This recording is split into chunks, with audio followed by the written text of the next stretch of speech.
Hoy. Pues ni modo. Buenas noches a todos. Maestro Ulloa, muy buenas noches, bienvenido, un abrazo. Qué gusto. Saludos, Chuy. Jesús. Bienvenidos, bienvenidos. Abrazote, Jao. Encantado, padrino, en escucharle. Ok, bien. Igualmente, es un gustazo. Nuevamente, hace 5 minutos o 3 minutos les decía lo agradecido que estamos, quienes organizamos este tipo de charlas o este tipo de convivencias en las que estamos permanentemente en la Federación Mexicana, permanentemente proponiendo esta capacitación continua, apoyado de grandes amigos como el maestro Alberto Sosa Olavarría, que ustedes saben que es el coordinador científico internacional de la Federación en este momento, por supuesto de grandes amigos que también están fuera de las fronteras o más allá de las fronteras, como nuestro queridísimo maestro Roberto Moncayo, quien tenemos también en pantalla, por supuesto quienes han pasado ya en apoyo a este proyecto que estamos desarrollando. Y justo, bueno, pues en este proyecto se suma esta tarde un personaje muy importante a quien yo admiro y respeto y por supuesto estimo en gran medida, nativo él o nacido él en Cuernavaca, Morelos, nuestro amigo maestro en ultrasonido diagnóstico Víctor Hugo del Valle Ramos, médico, neuroanestesiólogo, egresado del Instituto Nacional de Neurología y Neurocirugía Manuel Velasco Suárez, médico especialista en ultrasonido diagnóstico, expresidente de la Asociación Mexicana de Ultrasonido en Medicina, profesor titular en maestría de ultrasonido diagnóstico, la primera maestría que se forma en la República Mexicana, con sede en Chiapas, en San Cristóbal de las Casas, Chiapas, y por supuesto también profesor titular del Instituto Mexicano de Diagnóstico por Imagen.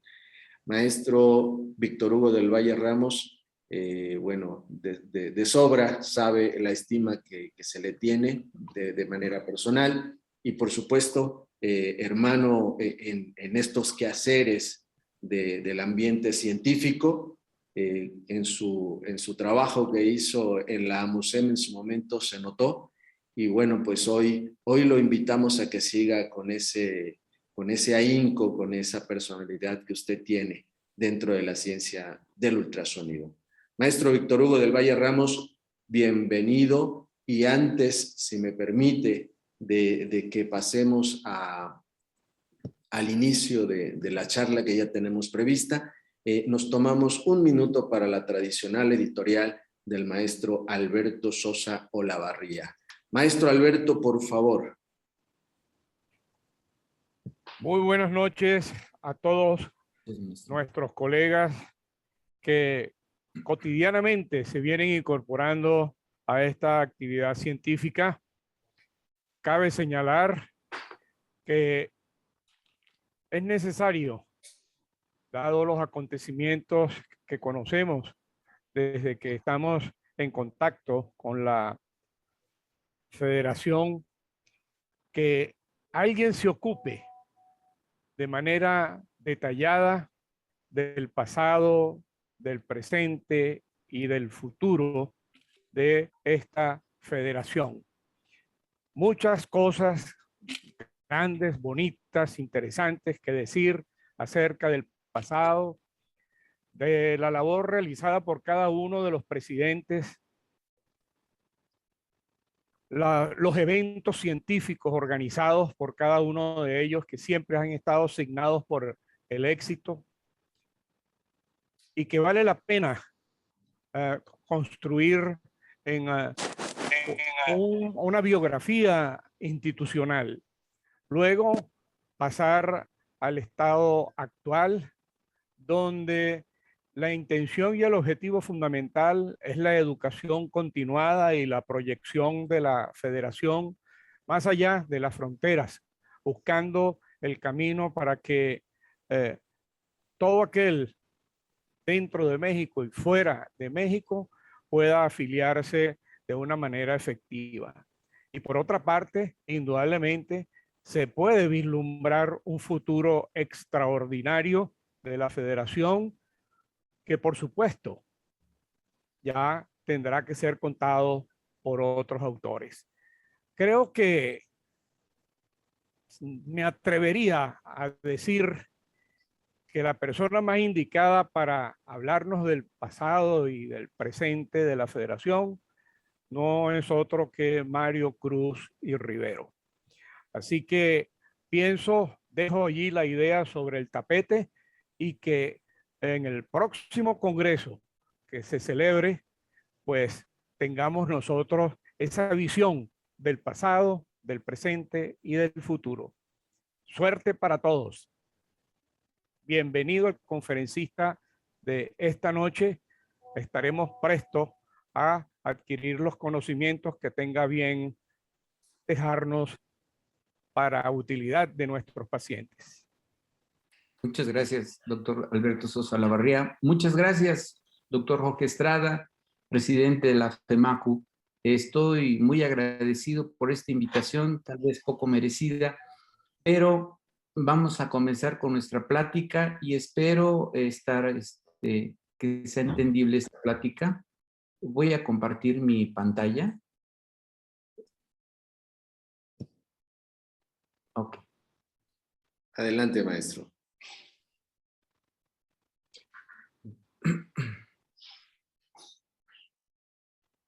Bien. El tema de hoy es interesante porque nos enfrentamos cada día a más pacientes con insuficiencia hepática y esta cada vez es más por el problema que tenemos de dislipidemias, más que de alcoholismo, que casi no es frecuente en nuestro país, y de otras enfermedades. Y este tema va encaminado al Doppler y la hipertensión portal. Espero sea interesante para ustedes. Antes que nada, quisiera yo hacer mención de alguna vez un maestro me dijo que maestro es aquel que enseñando poco hace nacer en el alumno el deseo de aprender. Y ese fue uno de los maestros que tuve en el Instituto Nacional de Neurología. Bien, ¿para qué nos sirve el Doppler en la hipertensión portal? Primero, nos sirve para hacer el diagnóstico de hipertensión portal, determinar el causal, es decir, poder medir la cuantificación de flujo venoso, hacer el diagnóstico específico de la enfermedad, que hipertensión portal lo pueden dar muchas causas. La trombosis portal en algunas enfermedades infecciosas, el Budd-Chiari, la cirrosis hepática, la dislipidemia en estados extremos, el hígado graso, la esteatosis hepática, nos puede causar hipertensión portal. Y también nos sirve para hacer evaluación y seguimiento de las derivaciones portosistémicas percutáneas intrahepáticas, ya sea del tipo TIPS, que es el proceso transyugular de Chon, portocava a nivel que podemos hacer haciendo un seguimiento de la vena suprahepática y poniendo un stent. Otras aplicaciones que tenemos es la obtención de datos pronósticos de la cirrosis hepática. Es decir, podemos ver si ese paciente va a presentar un sangrado en poco tiempo, o podemos establecer si ya tiene un síndrome hepatorrenal, una complicación de la cirrosis hepática. También tenemos la valoración a la respuesta al tratamiento médico. Entonces, es muy importante que nosotros sepamos hacer una ecografía para poder ver la hipertensión portal por todas estas causas. Y si ya a ese paciente se le hizo un trasplante, el seguimiento del trasplante. Algo que tenemos que recordar porque es muy importante es hacer la segmentación hepática a través de la circulación que tiene el hígado. Esto que estamos viendo son las venas suprahepáticas que nos va a dividir el hígado, como ya sabemos todos, en segmentos. Y aquí tenemos el segmento lateral, el segmento medio, el segmento anterior del lado derecho y el posterior. muy importante ver las venas suprahepáticas y van a ver por qué. ¿No quiere caminar ya? Ok. Entonces tenemos la segmentación. Bien. También tenemos que ver la vena porta en su interior, en donde se forma la H tumbada, porque también nos va a servir para poder diagnosticar lo que es anterior, lo que es posterior y poder determinar también lo que es inferior y superior. Muy importante cuando tenemos que hacer la segmentación. Entonces, recordemos esta imagen porque es vital. Para ver la hipertensión portal tenemos que ver todos los vasos que tenemos en el abdomen. Y aquí tenemos uno de los principales, las suprahepáticas. Los otros, que son las venas portales, los vamos a poder ver y vamos a poder saber que el segmento 2 va directamente una rama igual al segmento 3 de Cowinou, el segmento 4 y tenemos la rama derecha que nos va a dar el segmento anterior y posterior. Por eso es vital poder revisar esto. Bien. Bien. Y tenemos que saber explorar la vena porta. Es muy importante ver la vena porta, tratar de verla lo más vertical posible. Ver la vena porta también en su relación, en su grosor, específicamente porque podemos calcular el gasto que tiene este vaso. Si nosotros sabemos el diámetro y conocemos la velocidad máxima, podemos calcular cuánta circulación portal. Recuerden que es muy fácil poder sacar el área de un vaso. Se le saca el radio, que es la mitad del diámetro, y eso lo vamos a multiplicar por 3.1416 y tenemos el área en centímetros cuadrados. Más la velocidad máxima que podemos tener en la vena porta nos va a dar el flujo que tiene, que usualmente fluctúa entre 1.5 y 2 litros por minuto, que más o menos es el 25% de la circulación corporal total. El flujo de la vena porta puede ser cambiante, usualmente puede ser fásico, teniendo los movimientos respiratorios. Usualmente las velocidades fluctúan entre 15 y 30 centímetros por segundo y vamos a ver que este es tan importante porque desde viendo la velocidad que tiene podemos ver si este paciente tiene datos de hipertensión portal. Si nosotros en forma generalizada vemos que tiene menos de 12 centímetros por segundo, podemos ver o pensar que este paciente tiene problemas con la circulación.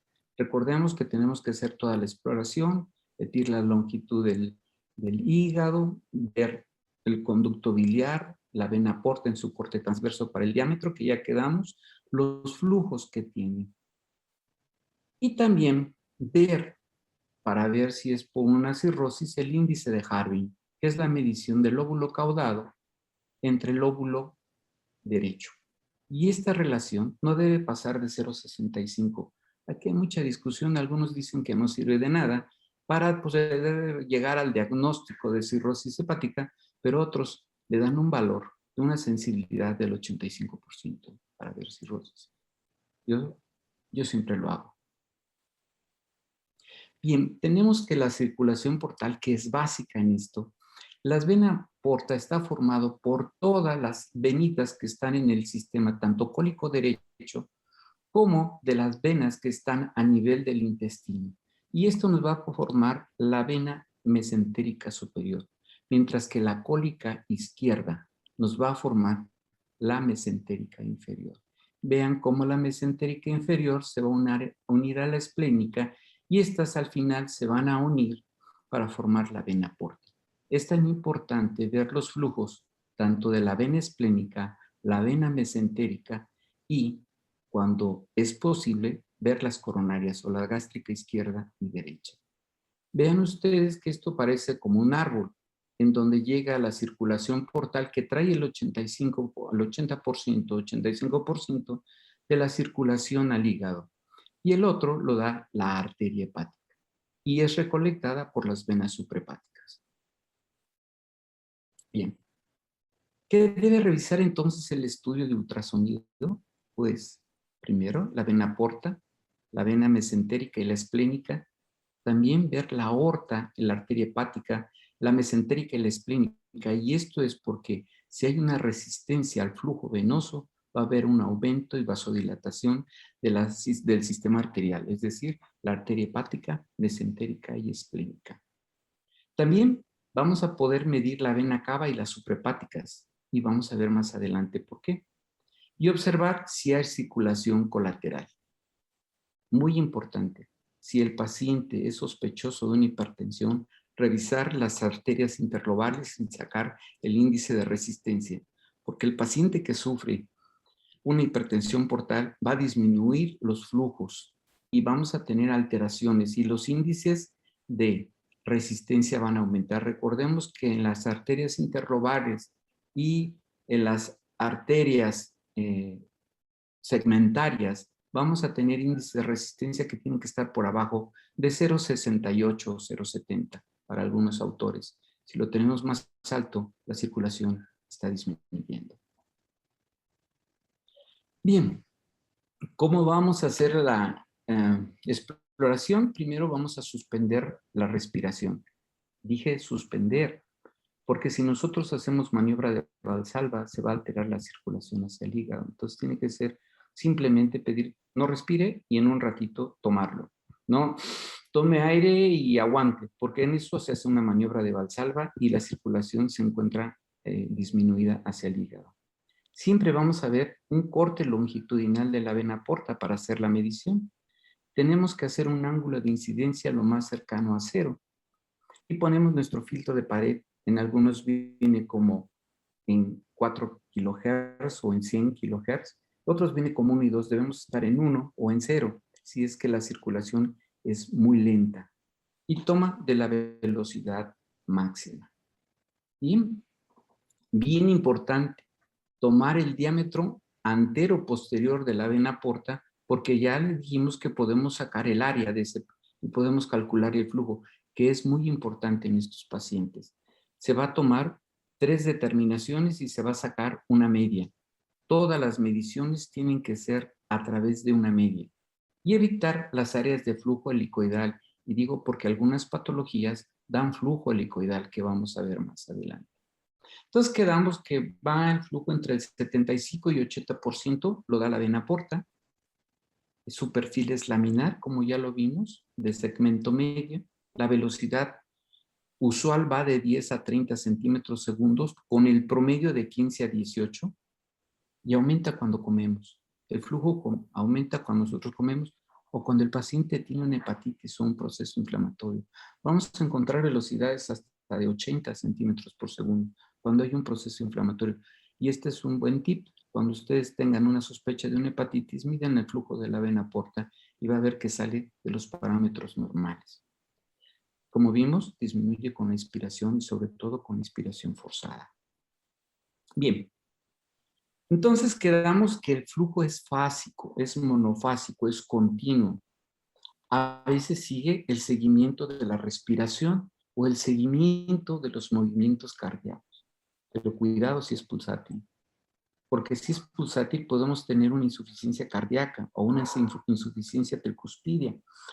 O también podemos tener una comunicación sistémica, que el paciente ya hayan hecho un shunt o haya hecho un shunt natural, es decir, que se haya abierto por tanta presión, se haya comunicado la vena porta con las venas suprahepáticas y eso esté formando un shunt. Sabemos que los shunts se forman al tratar de que la sangre no pase a través del hígado porque la presión está muy aumentada, sea por una cirrosis, sea por un problema de Budd-Chiari, que es una trombosis de las venas hepáticas. Cualquiera que sea la causa, trata de salirse e irse por otro lado. Y los shunts naturales que nosotros conocemos, primero son las gastroesofágicas, pero hay más. Entonces recordemos algo, que la circulación portal y la circulación suprahepática nos forman los árboles de la vida, los 10 sefirot, los números que nos dieron la vida y formaron todo. Entonces es muy importante entonces que nosotros conozcamos cuáles son las velocidades y cuáles son las características. Bueno, la vena porta tiene un diámetro que debe ser menor de 13 milímetros. Muchos autores dicen 12, ok, pero 13, si lo encontramos en 13 o más, nos está hablando de que una patología. Si es mayor de 13, tiene una especificidad del 100% y una sensibilidad más o menos del 40%. Es decir, con esto nos hace sospechar de que hay un problema de hipertensión portal. Y si el diámetro crece más, mayor es el grado de hipertensión portal. Entonces, por eso es muy importante que nosotros midamos el diámetro antero-posterior de la vena portal. A veces vamos a tener que este flujo siempre debe de ser centrípeto, es decir, hepatopeto. Tiene que ir de la circulación de los intestinos hacia el hígado. Si hay un flujo hepatofuga, es decir, que sale del hígado, se regresa, es porque hay un problema grave. Ahorita lo vamos a ver más adelante, que un hepatofuga quiere decir que es una hipertensión portal grado 4. Es muy avanzado el problema. Y podemos tener también flujo alternante. Si respira, es hepatopetal. Si expira, se vuelve y se invierte y se vuelve, hay un reflujo. Y si hay esto, entonces es una hipertensión portal grado 3. Los dos son graves. Bien. Los valores de flujo portal, pues vimos que pueden cambiar, pero no debe ser menor de 12 centímetros por segundo. Vean, son varios autores y nos están dando las velocidades medias. Conste que quedamos que las velocidades medias son 3 tomas continuadas y se saca el promedio. Vean que para muchos está en 17, 21, 19. Brown en 1989 encontró 12.3 más o menos 5.9. Pero todos están por arriba de 12. ¿Qué pasa con un paciente que tiene hipertensión portal? Pues bueno, vamos a ver que los flujos cambian. Y vamos a ver que anda en 12, 9.7, 10.5, 11. Y algunos autores como Cirón y Baraz hicieron en pacientes sanos, encontraron un promedio de 19. Pero en relación a la clasificación de Chili-Pou, que lo vamos a ver más adelante, ven cómo van bajando en relación si es estadio A, B o C. Igual en Baraz. Entonces, en forma general, para que ustedes tengan un concepto que siempre estamos pensando en recetas de cocina, no debe de estar por abajo de 12 centímetros por segundo el flujo. Bien. Y aquí tenemos que, si vemos arterias o venas, tenemos que ver los índices de resistencia en las arterias, pulsatilidad, como en todas. Pero aquí hay algo muy importante que tiene un error esta diapositiva, el índice vascular hepático, que es la velocidad media de la porta multiplicado por 0,75, aquí falta el 0,75, entre el índice de pulsatilidad de la arteria hepática. Y esto nos da un valor predominante para hacer el diagnóstico, con una asertividad casi del 90% o 95%. También tenemos la relación arterioportal, vena media, ¿sí? Perdón, la velocidad media de la arteria hepática sobre la velocidad media de la porta. Son algunos valores que se hacen. Lo que les mencionaba hace ratito, ¿cómo sacamos entonces el flujo portal? Determinamos el área. Acuérdense que el área es el radio al cuadrado multiplicado por pi, que es 3.1416. Y esto lo multiplicamos por la velocidad media y esto por 0.57. Y este valor nos va a dar cuánta sangre está pasando. Y vamos a poder determinar más o menos un ejemplo. Si tenemos un área de 12 milímetros, el radio son 6. Si lo multiplicamos, bueno, si lo multiplicamos al cuadrado, vamos a ver que 6 por 6 son 36. Y tenemos una velocidad media, digamos, de 12 centímetros.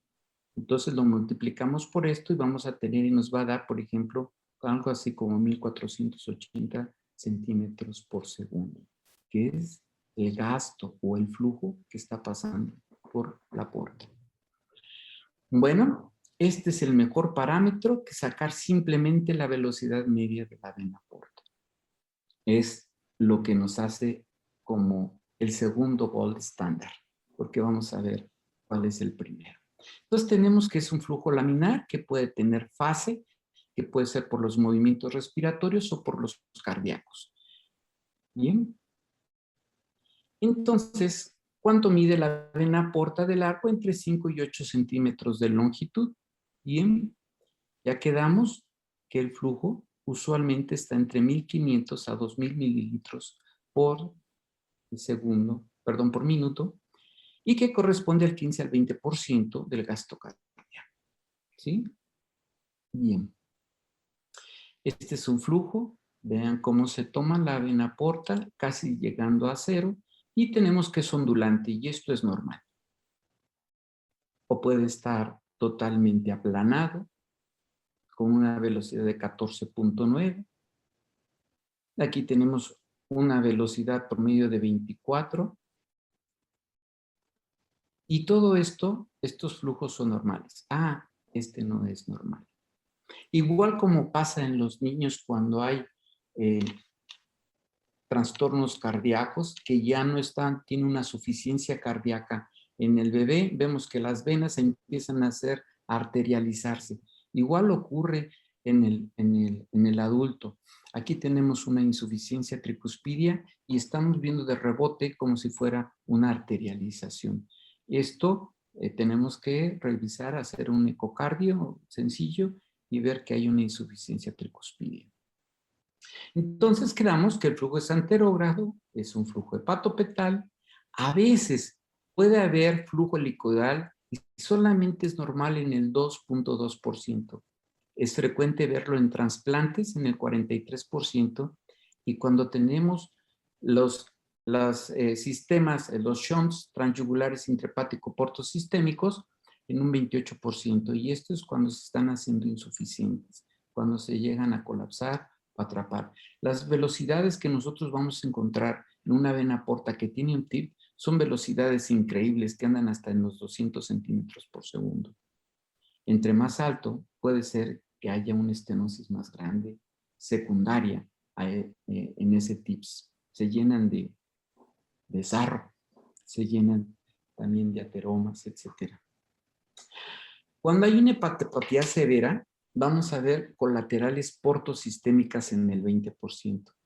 Y también lo vamos a ver cuando hay neoplasias. Entonces, cuando nosotros vemos un flujo así helicoidal, no es normal. Y tenemos que revisar a nuestro paciente. Por ejemplo, en esta vena porta el flujo aparentemente es normal, pero vemos que hay colapso en estas partes. En esto están taponeados. Y esto lo puede dar cualquier enfermedad infecciosa o tumoral que esté dando metástasis hacia la vena porta. Bien, entonces tenemos cómo se ve un flujo helicoidal. Bien, entonces lo que tenemos que revisar es cómo es el camino de la sangre hacia el hígado, ¿no?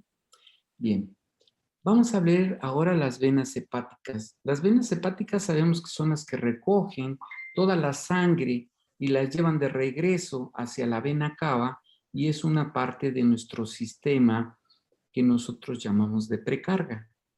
Entonces, si no regresa por aquí esta sangre hacia la vena, la precarga va a estar disminuida y el gasto cardíaco pues también va a estar disminuido.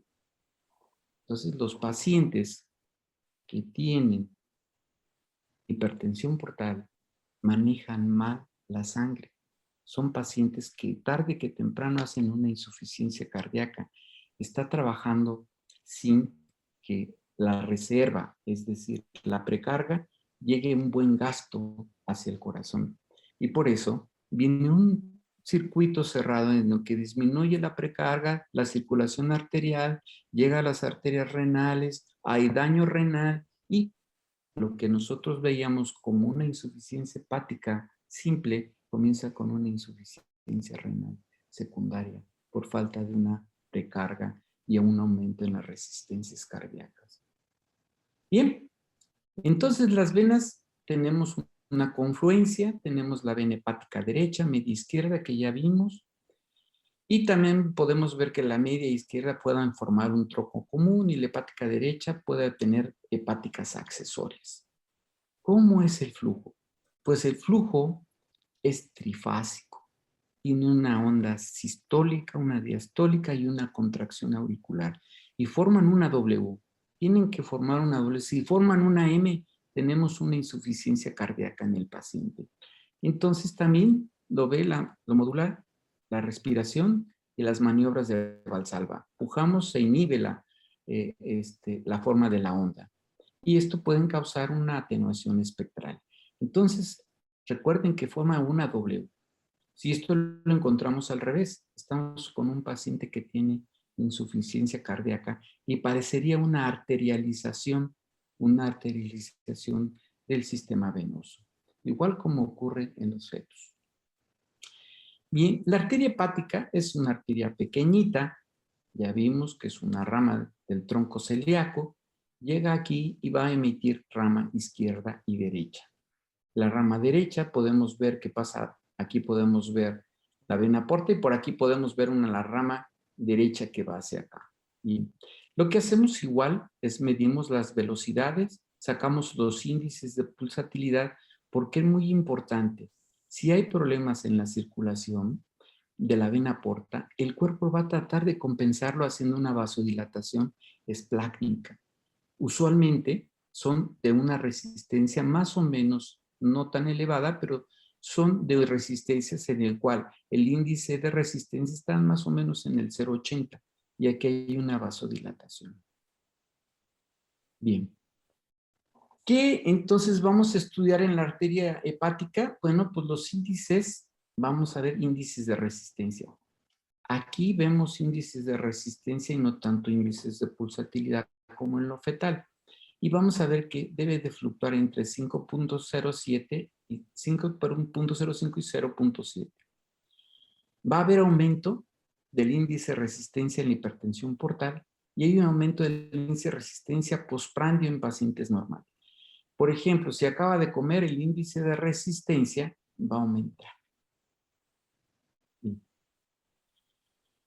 Aquí viene el índice vascular hepático, como lo habíamos visto allá, pero ya viene con el 0,57. Esta es la forma de poder ver el índice vascular hepático. Nos valora tanto la porción portal como el de la porción de la arteria hepática. Y nos sirve para ver los flujos que está recibiendo el hígado, no solamente desde el punto de vista de la porta, sino también del hepático. Cuando nosotros tenemos duda, pues tenemos que entrar al flujo esplácnico. Recordemos que las dos ramas anteriores que tiene la aorta es el tronco celíaco y la arteria mesentérica superior. Tenemos que ver esto. Si el paciente está en ayuno, los índices de resistencia y los índices de pulsatilidad son elevados. Si el paciente come, esto hace vasodilatación. Pero en los pacientes que tienen hipertensión portal, esto va a estar con vasodilatación. Entonces, vamos a tener que estudiar el flujo arterial esplácnico, ¿sí? Tenemos que ver la arteria hepática y que vamos a ver que más o menos el flujo normal en estos pacientes tiene valores de 1 a 1.1 y el de resistencia de 0.5 a 0.7. Bien, estos son los valores que nosotros vemos que son de resistencia baja. Pero los enfermos con cirrosis e hipertensión presentan índices aumentados en las arterias hepáticas y puede llegar a 0.78. Por eso a veces los pacientes les dan propanolol para producir una vasodilatación y aumente ese riesgo. Depende de la etapa en que esté. Aquí tenemos las arterias renales y estamos viendo una arteria segmentaria y estamos viendo el índice de resistencia 0.72. Quedamos que lo normal era entre 0.68 y 0.70 y este paciente ya lo tiene aumentado. Bien, entonces todo esto comienza a ponerse escabroso y aunque haya una fiesta allá abajo, pues aquí la gruta, pues sí, ahí está bien iluminada, pero pudiera ser que se fuera la luz y entonces todo el mundo a correr. Entonces tenemos que poner la luz para poder ver esto.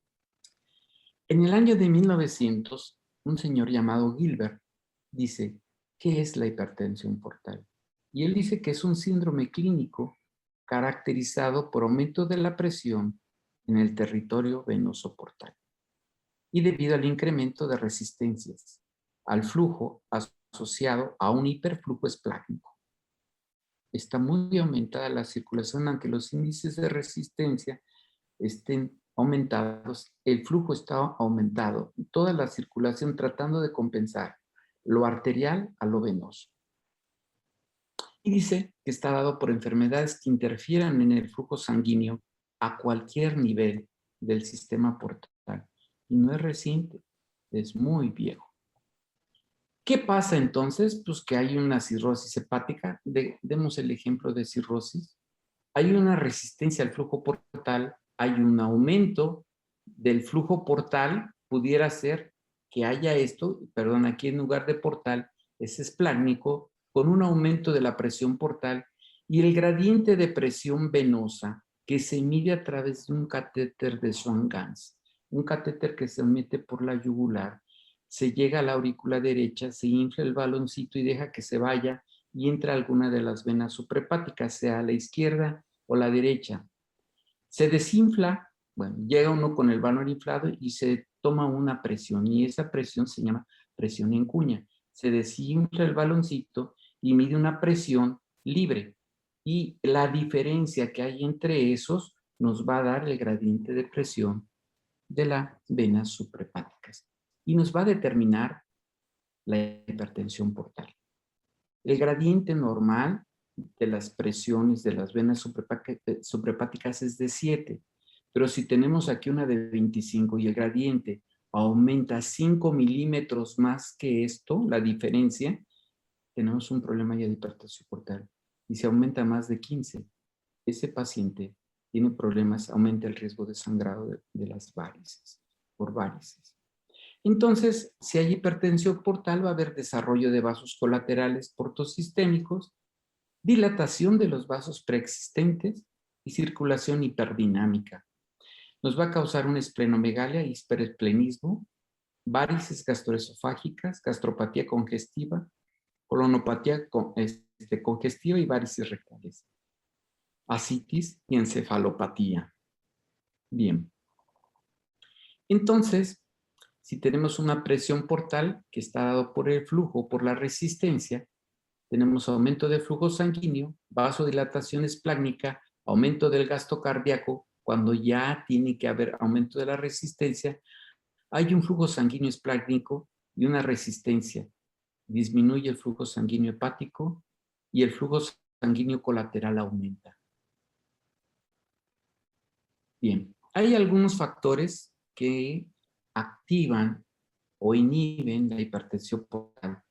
Todos los vasodilatadores como sustancia P, el péptido intestinal vasoactivo, encefalinas, etcétera, nos van a producir vasodilatación. Y todos los vasoconstrictores, ya los conocemos todos, norepinefrina, serotonina, las endotelinas, las angiotensinas que son muy hipertensivos y muy vasoconstrictores y la vasopresina. Bien, entonces quedamos que hipertensión es un aumento anormal de la presión venosa portal, seguida por desarrollo de colaterales portosistémicas que van a tratar de desviar la sangre al sistema venoso sistémico evitando el hígado.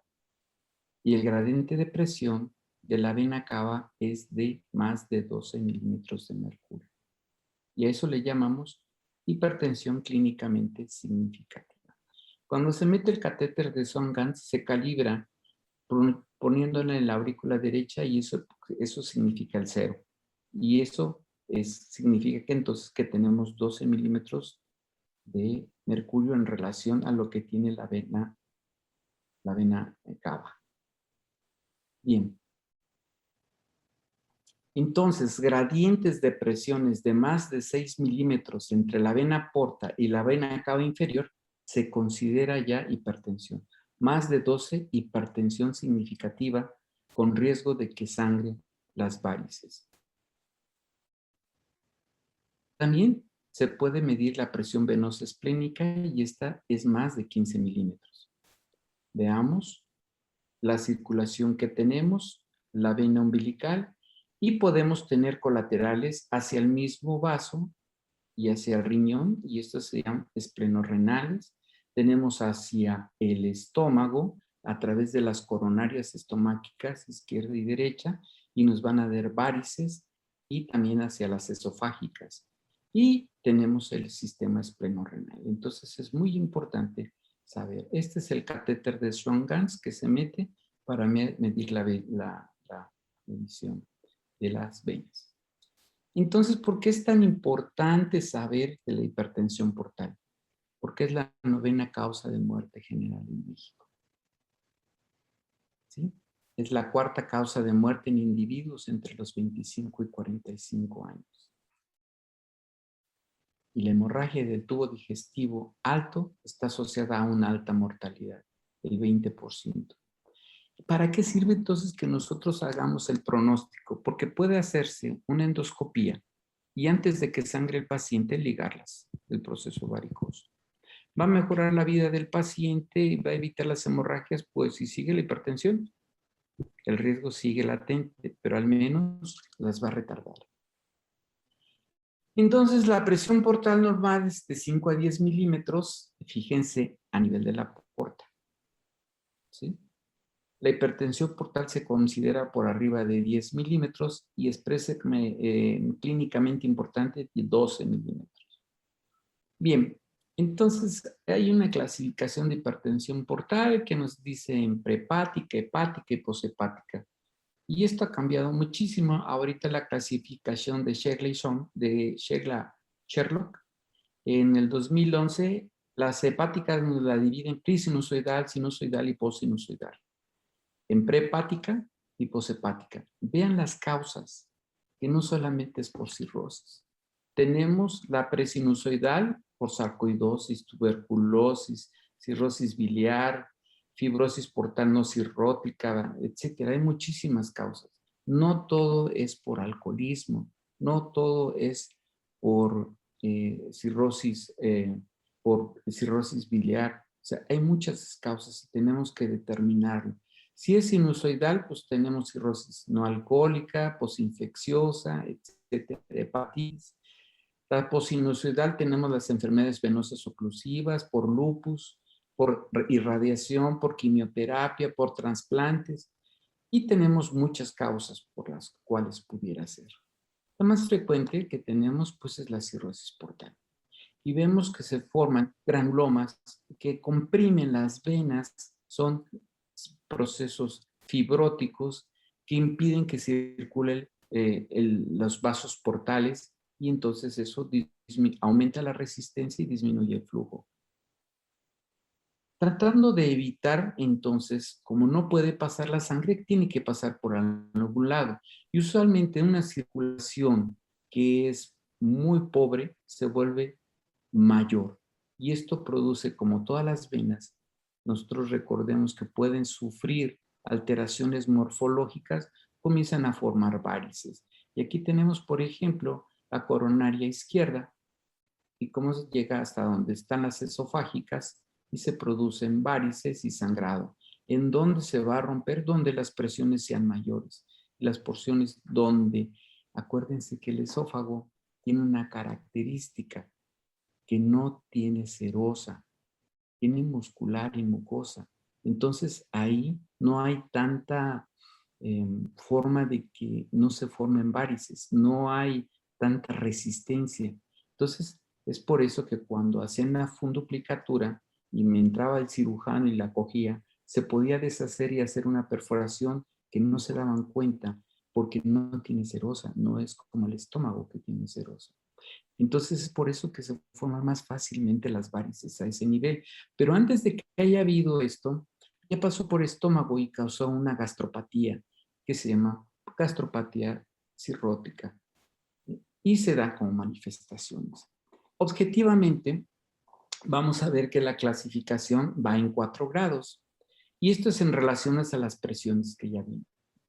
Menor de 10 milímetros de mercurio con un diámetro de la vena porta de 13, el flujo es normal. ¿Qué quiere decir? Centrífugo. Y aquí la vamos a clasificar según lo que mide en centímetros sobre segundo. El grado 2, la presión ya está aumentada y nosotros vemos que el diámetro de 13 milímetros es mayor y el flujo puede ser bicariante, es decir, puede ser más o menos positivo, negativo. Y entonces estamos ante una hipertensión grado 3 cuando nosotros lo vemos. Y si es 4, es mayor de 25 milímetros y lo que vamos a ver es que es un flujo centrífugo. En lugar de verse rojito, se va a ver azul. Si es que tenemos el patrón de que rojo es arriba y azul es el que se aleja. Bien. Entonces, en hipertensión portal podemos encontrar un hígado pequeño, nodular, textura normal, sus bordes son irregulares y redondeados, sus ángulos los vamos a ver redondeados, vamos a ver una dilatación de la vena porta, se va a dilatar la vena mesentérica y se va a dilatar la esplénica. Vamos a encontrar esplenomegalia, y vamos a encontrar ascitis, varices y dilatación de la arteria hepática. Bueno, pues la ascitis, si nosotros pensamos, pues tiene ascitis y todos los que tienen ascitis, pues tiene cirrosis y el hígado puede estar normal. Son muchas las causas de ascitis y nosotros damos por hecho que todo lo que sea ascitis es igual a cirrosis. Y viendo, bueno, ahorita vamos a ver más adelante la clasificación. La vena porta, pues aumento del diámetro, disminución del flujo y la arteria hepática, hipertrofia y tortuosidad. ¿Se acuerdan que la arteria hepática es recta? No anda por un lado y para otro, pero esta se empieza a volver tortuosa y hay un aumento del flujo. Bien, entonces tenemos una cirrosis y posiblemente sí, veamos cómo está en este ángulo, está redondeado, en lugar de ser de una cimitarra, pues lo vemos redondeado. Bien. Entonces, repasando criterios generales, vena porta mayor de 13. Diámetro de la vena esplénica o mesentérica mayor de 10 milímetros, no debe de ser. Además, cuando nosotros respiramos, las venas se dilatan, cuando sacamos el aire se contraen y eso es normal en todas las venas. Bueno, pues en la vena esplénica y la mesentérica se pierde esa relación. Ya lo vemos de un mismo diámetro y no cambia con los movimientos respiratorios. Y la velocidad media portal se presenta menor a 12 centímetros por segundo. Cuidado, le digo cuidado porque los pacientes que tienen hígado graso y todavía no tienen una cirrosis, si están en un hígado graso grado 2 o grado 3, vamos a encontrar que hay disminución del flujo de la vena porta. Pero no vemos todos los demás datos. Tiene una porta de tamaño y diámetro normal. Vamos, no tienen colaterales, no hay esplenomegalia y tenemos que tener cuidado en eso. Entonces, paciente con dislipidemias y que tengan un hígado graso, pues vamos a tener ahí que puede estar disminuido el flujo. El índice de congestión va a estar por abajo, bueno, mayor de 0.12. Y ahorita vemos el índice de congestión. Bien, y hay una inversión del flujo portal.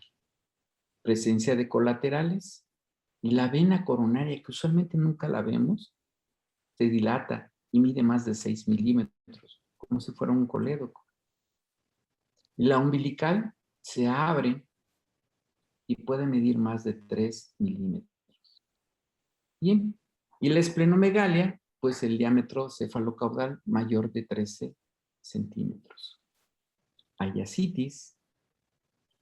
Bien, el índice de congestión también de Morillao, aquí no debe ser mayor de 0.1 y para otros autores de 0.12. ¿Y cómo se hace? Pues se saca el área de la vena porta que ya vimos y se divide entre la velocidad portal. Por ejemplo, área de la vena porta, 12 milímetros, bueno, vamos a poner normal, 12 milímetros, ¿sí? Y el área la sacamos, el radio sería 6. Multiplicado al cuadrado sería 36 entre la velocidad portal. Y esta velocidad portal nos da un valor. Van a ver que hay de 0.9, 0.8 cuando hay problemas, pero no debe pasar de 0.1 y para algunos autores 0.2. Y la sensibilidad y especificidad es del 95%. ¿Qué quiere decir? Que tenemos problema con la circulación de este paciente. Se aplica en predicción del riesgo de hemorragia en pacientes con varices esofágicas. Entonces, es muy importante que lo hagamos para poder diagnosticar si ese paciente va a sangrar. Tal vez la cirrosis hepática y la hipertensión no lo mate inmediatamente. Va a tardar mucho, ¿no? Hasta que ya haya una descompensación renal. Pero una hemorragia gastroesofágica lo puede matar en el primer evento. Más si tenemos que pedir permiso para poder conseguir la sangre y que luego que son testigos de Jehová, que no dejan las transfusiones, etc. El paciente se pierde. Bien. ¿Qué tenemos que ver? Pues los sistemas colaterales de importancia, la coronario ácidos, ¿sí? Es decir, la coronaria. Ver el pedículo portocava superior, pero también podemos tener el sistema umbilical. Y el sistema umbilical se llama también síndrome de Rubelier-Baumgarten. Este es muy importante. Hay una enfermedad que puede estar los vasos venosos dilatados sin que haya una cirrosis hepática ni haya una hipertensión portal. Y esa se llama enfermedad Rubelier-Baumgarten. Y eso es porque no se cerró la vena a nivel umbilical. Pero si hay una hipertensión y se dilata, entonces ese se llama síndrome de Rubelier-Baumgarten. Entonces, la diferencia es de que en una hay hipertensión y cirrosis y en la otra no hay. También vemos las venas de Recius, es en el retroperitoneo y podemos encontrarlo a nivel mesentérico lumbar. Y las venas de Chapey, que en la cara posterior superior del hígado, o retroadenales, diafragma y pericardio, dilatadas. Y el sistema hemorroidal. Bien. Entonces tenemos una vena paraumbilical, una vena que se abre y que sigue el trayecto. Si la seguiríamos, iría hasta el ombligo. La podemos ver así, o la podemos ver así. O la podemos ver así, como se dirige hacia el ombligo. Se abre. Y esto ya sabemos que nos va a formar alrededor del ombligo, pues unas arañas, que el centro es el ombligo y que se van a extender.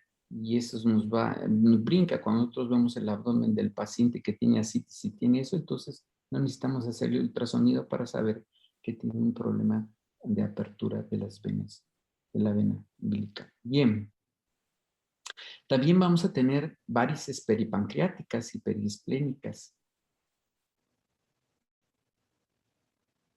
Y las esplenorrenales. Aquí está el vaso dilatado y aquí estaría el riñón. Bien. Y tenemos, ya les decíamos, en el grado 4, un flujo hepatofuga. Lo tenemos hacia afuera y es un grado 4. Bien. Y las causas de ascitis, como mencionamos, pueden ser muchas. Si descartamos la enfermedad peritoneal, porque esa la enfermedad peritoneal nos puede dar, pues tenemos la hipertensión, sinusoidal intrahepática, la sinusoidal extrahepática, pero también la hipoalbuminemia, ya sea que el paciente no esté produciendo albúmina o esté tirando mucha albúmina, como en el síndrome nefrótico, o en la enteropatía pierde proteínas, o en la malnutrición, y trastornos diversos como el mixedema, la enfermedad tumoral ovárica, la ascitis pancreática, la ascitis biliar quilosa. No debemos de decir que porque tiene ascitis ya tiene hipertensión si no hemos visto ninguno de los otros datos. Y esta es la clasificación de Chell y Ampuk. Y aquí ellos toman en cuenta varios criterios. Primero, cómo está el suero en la albúmina. ¿Sí? La albúmina en suero. Y si está más de 35, entre 28 y 35, o está menos de 28. Es decir, no está produciendo proteínas. 2, ¿cómo está las bilirrubinas? Y esto, 34 milimolas por litro, es más o menos que debe estar normalmente por abajo de 2 miligramos por decilitro en la puntuación de un punto. Ya vemos que de 2 a 3 pues va aumentando. Aquí lo vemos en milimolas y aquí lo vemos en miligramos por decilitro, que estamos acostumbrados a ello, pero realmente se debería de medir en milimolas por litro. Y ver cómo está la coagulación. Este es un factor que ve la coagulación. Y si la coagulación está alterada, y para eso se hizo una razón normalizada internacional, aquí dice relación, pero es una norma. Y eso ve cómo está la plastina, la tromboplastina, y hace una valoración de él. Y eso se hace usualmente cuando la paciente por otras causas, una paciente se le da anticoagulantes por vía oral, y sí es una forma de poder medir cómo está la coagulación. Pues estos pacientes, como están produciendo factores de coagulación, están produciendo, no coagulan. También si tiene ascitis y sobre todo la encefalopatía. Si nosotros tenemos nuestra valoración y sospechamos que tiene una hipertensión portal y damos todos los parámetros para tal, y encontramos que tiene ascitis, podemos decir que nuestro paciente no está estable, está inestable. Entonces está mal controlada. Algunos críticos no van a decir, ¿y cómo le mediste esto y le mediste el otro? Pero simplemente por tener ascitis y ver el estado de conciencia del paciente. Si ustedes le preguntan, señor, ¿qué día es hoy? Y dice, bueno, yo creo que estamos en 1950, ya lo perdimos, ¿no? Y tienen que hacer una clasificación de esto. Bueno, con lo que decía al principio que un maestro es aquel que te enseña poco, pero que te motiva para estudiar. Y yo he aprendido algo, pues que seguimos siendo un eterno aprendiz. Porque siempre hay algo nuevo que aprender. Espero que más que esto les enseñe algo y los lleve de la mano, los motive para poder estudiar. No es algo que está ya por China, no lo tenemos en nuestro país. Y es una enfermedad muy significativa, que ustedes van y los ven y dicen, bueno, tiene una cirrosis y ya, y lo único que medimos es la vena porta y tenemos muchas cosas que ver y que aprender, y cada día van a aparecer más cosas. Entonces, yo les conmino a que sigan estudiando y que tengamos la humildad de poder decir que somos eternos aprendices. ¿Es cuánto? Maestro Jorge, ¿es cuánto? Bueno, traducido el español. Me dio mucho gusto en estar con ustedes. Ha terminado mi plática. Espero les haya motivado. Gracias. Sí. Claro que sí, maestro Víctor Hugo. Siempre es un placer. Bravo. Claro, claro. Víctor Hugo, muchas felicidades. Bravo. Bravísimo. No, mi amor, estoy acá con mis maestros. Muchas gracias, maestros. Muchas gracias. Les agradezco mucho su atención. Y es una pequeña fotografía de donde yo soy. Este es Cuernavaca, este es el Palacio de Cortés. Yo creo que ya todo el mundo lo conoce, pero por el que no lo conozca, yo viví primero en una casita que está por aquí, chiquita, que no se ve, y luego por una casita que está por acá, que ya no se ve, que ya Tampoco se ve. que tampoco se ve, que ya no existen porque pues llegó la modernización y eso no quiere decir que sea viejo. Ajá. Y Simplemente después te mudaste para el Palacio de Cortés. no, no, es un museo. Ganas no me faltaban. Había aquí un Morelos, todavía no sé si se alcanza a ver, pero había un Morelos y yo me iba a jugar fútbol aquí. Y había una escalera y ahí me ponía a jugar y mi portería era el Palacio de Cortés. Eran otros tiempos. Ahora, pues ya no lo dejan ni jugar a uno ahí. Bueno, pues me dio mucho gusto estar con ustedes y agradezco mucho al maestro Jorge, porque se acordó de su humilde servidor para esta plática. Muchas gracias. Estoy muy Felicidades, doctor Víctor Hugo, y es un honor tenerlo como docente en el instituto en Cuernavaca. Gracias, doctor Alín. Felicidades, Víctor Hugo. Muy bonita plática, muy bien preparada y muy concisa. Felicidades. Gracias, maestro Mario. Muchas gracias. Doctor Hugo, felicidades, me da mucho gusto escuchar y más esta situación de la hipertensión portal, que es muy amplio, y felicidades, lo hiciste muy bien. Gracias, maestro. Muchas gracias. Felicidades, paisano. Adelante. Nico. Gracias, Nico. Es un gusto verte ahí. Muchas felicidades. Igualmente, me da gusto verte. Gracias, gracias. Muchas gracias, maestro Víctor Hugo. Saludos. ¿Quién me habló? Que no lo vi. Calderón. Ah, muchas gracias, muchas gracias. Pues bueno, pues, ¿qué te digo? Jorge Estrada, muchas gracias por pensar en nosotros, y a pesar de que andábamos a la carrera, ¿no? No, todo lo contrario, maestro Víctor Hugo. Bueno, ya como usted pudo ver, son muchas voces que pues agradecen lo acontecido, que nos damos cuenta. Yo en particular sé que Víctor Hugo del Valle es difícil que se quede con algo en el tintero. Normalmente quiere expresar todo y los tiempos se le hacen muy cortos. De forma muy particular, maestro Víctor Hugo, le agradecemos que en pocas diapositivas nos haya permitido ver el mundo de la hipertensión portal. Muchos tips, muchos granitos de alivio por ahí que yo espero que algunos colegas los hayamos, me incluyo, los hayamos interceptado, y pues eso yo creo que es bastante para esta noche. Maestro Víctor Hugo, si hay alguna pregunta. Sí, un comentario. Adelante, maestro Alberto, por favor. Arréglale su foco a mi hija. ¿Qué dicen por ahí? Pues vayan a comprar. Imagínate. Un saludo, maestro Víctor, desde Apaxingán, Michoacán. Gracias, gracias. Adelante, maestro Alberto, por favor.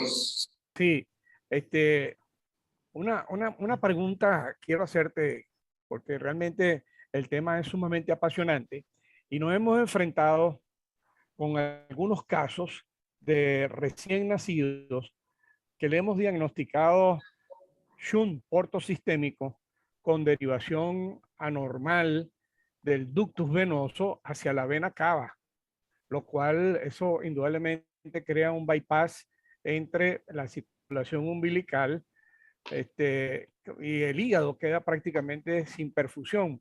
Ese hígado en esos bebés es mucho más pequeño, tienen tendencia a la cirrosis, y por otra parte a las varices esofágicas, y hemos visto fallecer recién nacidos con hemorragias de las varices esofágicas. ¿Tienes alguna experiencia al respecto en recién nacidos con shunt portosistémicos que hayan sido diagnosticados congénitamente Maestro, o antenatalmente? Maestro, no tengo experiencia en esto, y casi, bueno, sí me dedico a la medicina materno-fetal y soy su fan, pero casi en esto lo he visto en pacientes adultos, que no crea que son poquitos, son muchos. No tengo experiencia en shunts portosistémicos del ductus venoso hacia la cava, pero sí, los pacientes, si no llega a circulación, pues hay necrosis. Recordemos que aunque la hepática es mandatoria ahí, pues la circulación que pasa es exageradamente poca. Y al no pasar la sangre por ahí, pues no pasa por el laboratorio que procesa todos los...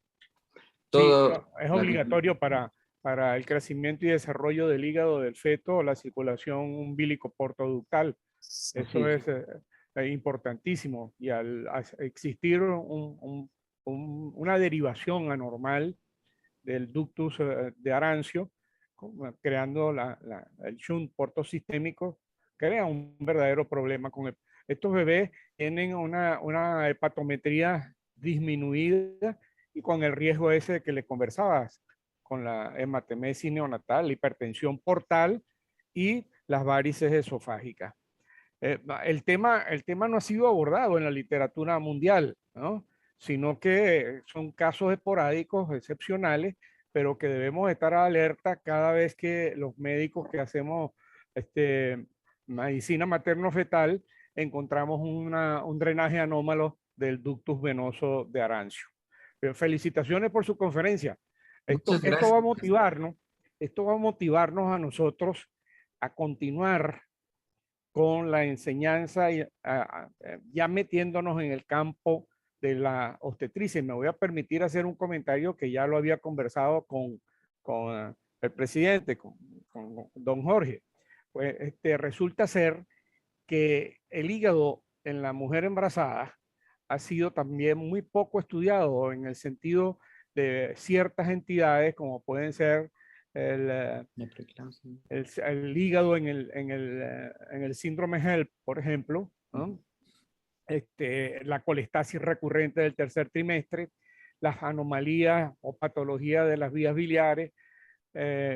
Y bueno, fíjese usted que nos ha dado está conectado con nosotros a alguien que vamos que ya aceptó la invitación para abordar el tema del hígado de la mujer embarazada en condiciones patológicas, como es el doctor Gonzalo Pérez Canto, que está actualmente en Chile.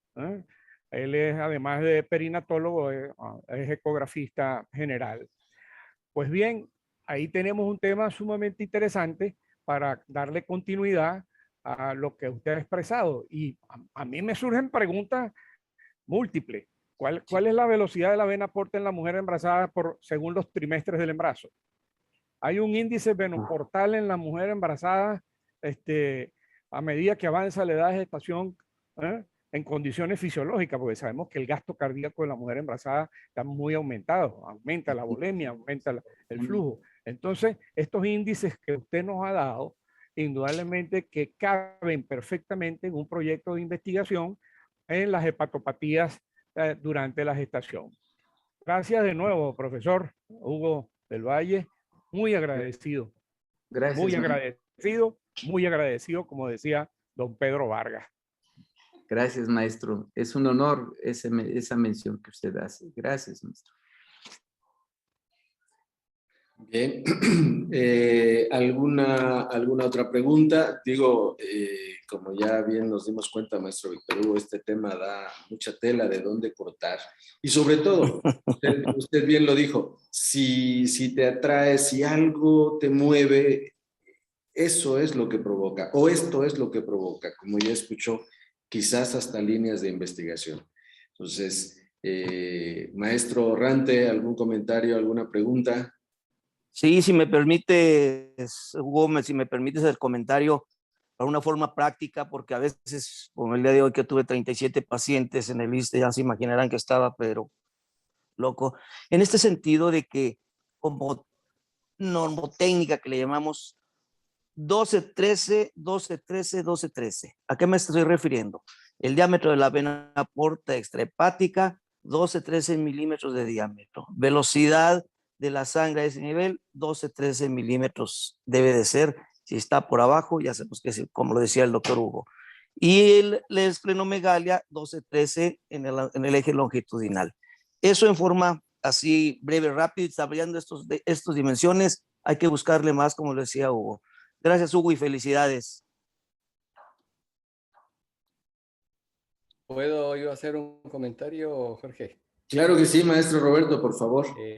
Bueno, en primer lugar, luego de saludarle a Víctor Hugo, pues felicitarle por su charla. Qué gusto oírte. Y luego de hecho el diagnóstico, no sé si eventualmente tengas alguna experiencia con la elastografía como método complementario de la hipertensión portal y la cirrosis eventualmente. Esa nomás es la pregunta. Fíjate, te contesto, no tengo elastografía cuantitativa por corte. Algún día será, porque sabemos que la tecnología no es tan barata, ¿no?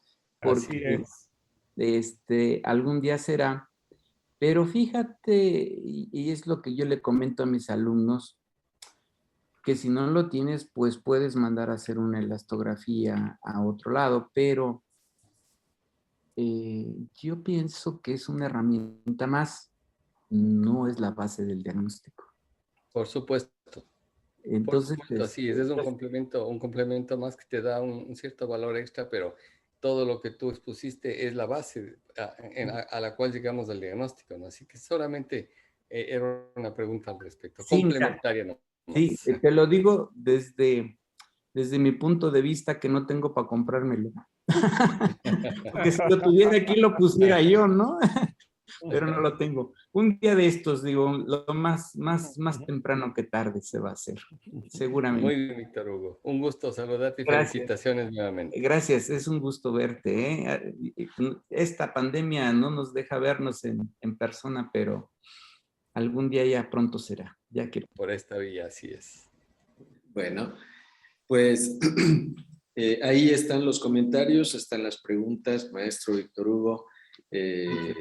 Nuevamente, esta federación le agradece de forma muy particular el que haya tomado ese tiempo de su persona, que bueno, sabemos que siempre se mantiene muy ocupado, pero que nos haya brindado el espacio para compartir con todos nuestros afiliados, que como puede ver, bueno, pues tanto son nacionales como están más allá de nuestras fronteras. Y esto es lo que hace que la plataforma, la ventana latinoamericana de la federación, o que nuestra federación se convierta en esa plataforma, pues cada vez sea más atractivo y estemos más cerca de lograrlo. Personas como usted hacen falta. Muchísimas gracias, maestro Víctor Hugo. Déjame decirte algo, Jorge. Yo te felicito a ti por la iniciativa que has tenido. Siempre un hombre que empuja, que va hacia adelante. Porque esto no se nos había ocurrido a ningún otro. Para eso necesita ser un agente especial. Yo le digo con un poco de luz o mucha luz que ilumine el camino de los demás. De veras que te felicito por tu empuje, por tu empeño, por tu constancia y sabes que tienes mi admiración. Te agradezco mucho la invitación y mucho a todos por su atención. Espero que nos sigamos viendo pronto en Oaxaca, ¿no? Claro. Anotadísimos todos. Huatulco 25, 26 y 27 de noviembre, maestro Víctor Hugo. Allí estaremos. Ahí estaremos, maestro Alberto. Ya ha visto los flyers, los promocionales de las casas comerciales. Es también un poquito más, maestro Víctor Hugo, de todo lo que estamos haciendo.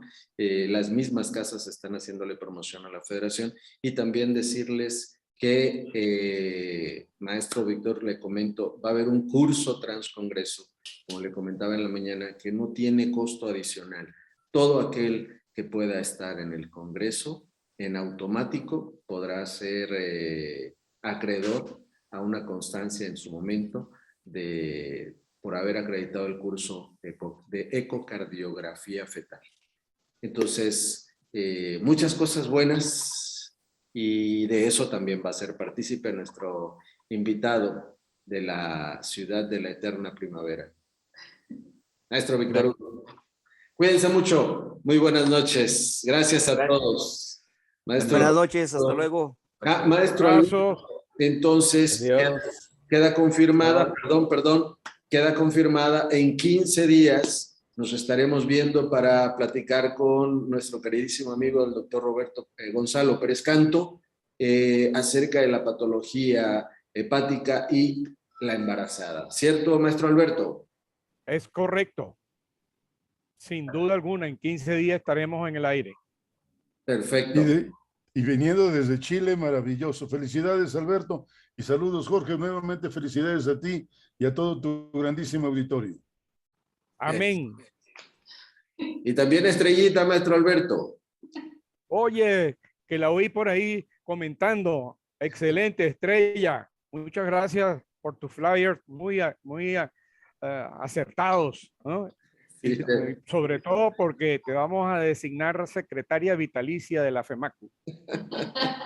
Muchas gracias, maestro. Saludos, doctor Estrella. Muchas gracias. Saludos. Por ahí vi también a Speedy González que andaba, ¿no? Sí, también ahí anda hacia ahí. Buenas noches. Aquí los estoy escuchando. Un placer. Saludos, maestro. Saludos a todos por allá. Un abrazote. Equipo Igual pesado. para ustedes. Gracias. Con lluvia o sin lluvia es equipo pesado, Jorgito. Felicidades a ti por congregar a tanta gente linda. Buenas noches. Gracias a todos. Gracias a todos. Luego, buenas noches. No dejemos de Buenas invitar. noches. Buenas noches, que descansen. Gracias. Fenomenal. Muy bien, doctora Lynn, buenas noches, un abrazo. Feliz noche. Buenas noches, abrazos a todos, que la pasen muy bien. Abrazos, mi querido Paquito, abrazos. Saludos a la familia, un abrazo también. Igualmente, mi doc, ya sabe, aquí andamos desde Huasca de Ocampo, Hidalgo. Como Para el siempre. mundo. Eso. Tulco los espera. Eso, allá con los brazos abiertos, igualmente. Sí, sí, sí. Creo haber compartido el programa. Déjenme ver. Para aquellos que han estado preguntando, con muchísimo gusto, déjenme checo, a ver, por aquí lo tenía. ¿Dónde quedó? ¿Sí lo estoy presentando? Ok, entonces ya lo estoy compartiendo. Sí, ahora vámonos a 100% hoy. ¿No estoy en 100%? Bueno, para aquellos que nos lo estaban pidiendo, como dije, ahí está, ya después del trabajo de todos los compañeros, poco a poco fuimos conformando. Le decía hace un momento, maestro Alberto, a Estrellita, sin duda que ha quedado excelente. Trabajando con este equipo, sabemos, se los dije, que la base de este congreso pues es la Guelaguetza del ultrasonido. Y bueno, pues trabajando con el colegio hemos logrado aterrizar un programa que abre con nuestro queridísimo profesor vitalicio, doctor honoris causa Alberto Sosa, y el cierra, por supuesto. Y Jesús Zurita Peralta, junto con la doctora Alejandra Márquez Dávila, se harán cargo del curso de ecocardiografía fetal. Un curso del que todos, sin costo adicional, vamos a poder hacer presencia o poder llevarlo, porque está en el Congreso. Entonces, los talleres que no pueden faltar, una vez que se han visto los temas, son 40, 50 minutos de taller. Ahí todos los temas, aquí está. Este es el segundo taller interactivo, por ejemplo. La inauguración será el día jueves por la noche. Espero algunas sorpresas que les vendrá a bien. Entonces, esta es la temática, maestros. Maestro Rante, pues ya lo tenemos. Ya está listo. Yo creo que el día de mañana ya estará en las redes, clausurando con rifas el día sábado. Pues eso es lo que tenemos. Si hubiera alguna pregunta, pues con mucho gusto estaremos resolviendo. Y bueno, como dije, nos estamos viendo en 15 días, mis queridos maestros, amigos también, afiliados. Y bueno, pues todos los que nos pudimos dar cita este día. Cuídense, que pasen buenas noches. Hasta luego. Buenas noches, un gusto y un placer. Un abrazo, Paquito. Abrazo. Cuídense. Un abrazo. Iván, Gracias, saludos. Alfredo, Antonio, Carlita, María, Ana Laura, Misael, maestro Misa, un abrazo. Ruth, qué bueno que Saludos, maestro. Saludos, maestro. Aquí estamos. Saludos. Excelente. Benji, cuídate. Chío, Rocío Huerta, un abrazo, Rocío, cuídese. Ana Laura ya la vi, siempre tan sonriente. Qué bueno, me da gusto verla. Cuídese mucho. Benjamín. Gracias, buenas noches. Buenas noches, Laurita.